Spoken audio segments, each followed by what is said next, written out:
গত ৫ আগস্ট আওয়ামী লীগ সরকারের পতনের পর ৮ আগস্ট দায়িত্ব নেয় অন্তর্বর্তী সরকার।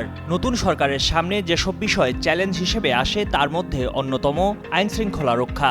এমন অবস্থার মধ্যেই ঢাকাসহ দেশের বিভিন্ন জায়গায় দিনে দুপুরে চুরি ছিনতাই ডাকাতির ঘটনা ঘটছে। এসব এলাকায় আইনশৃঙ্খলা পরিস্থিতির অবনতি ঠেকানো এবং অপরাধ দমনকেই এখন বড় চ্যালেঞ্জ হিসেবে দেখছে পুলিশ। আইনশৃঙ্খলা পরিস্থিতি নিয়ন্ত্রণে আনতে চলমান অপারেশন ডেভিল হান্ট, যেখানে ২৩ ফেব্রুয়ারি পর্যন্ত ৮,০০০-এর বেশি দুষ্কৃতিকারীকে গ্রেফতার করা হয়েছে বলে জানিয়েছে সরকার। পরিস্থিতি বিবেচনায় নিয়ে এবার পুলিশের ৩টি বিশেষায়িত ইউনিট মাঠে নামানো হচ্ছে।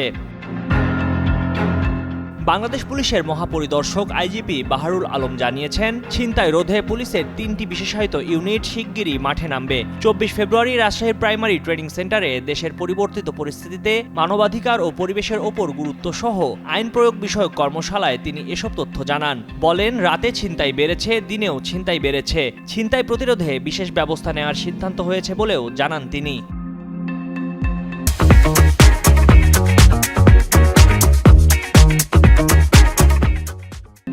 আইজিপি বাহারুল আলম বলেন, ঢাকা মেট্রোপলিটন পুলিশ, র্যাব ও অ্যান্টি টেরোরিজম ইউনিট যৌথ অভিযান করবে। ২৪ ফেব্রুয়ারি থেকে এটি বাস্তবায়িত করার আশা প্রকাশ করেন তিনি। এভাবে পরিস্থিতির উন্নতি না হলে অন্য পরিকল্পনায় যেতে হবে বলেও মনে করেন তিনি।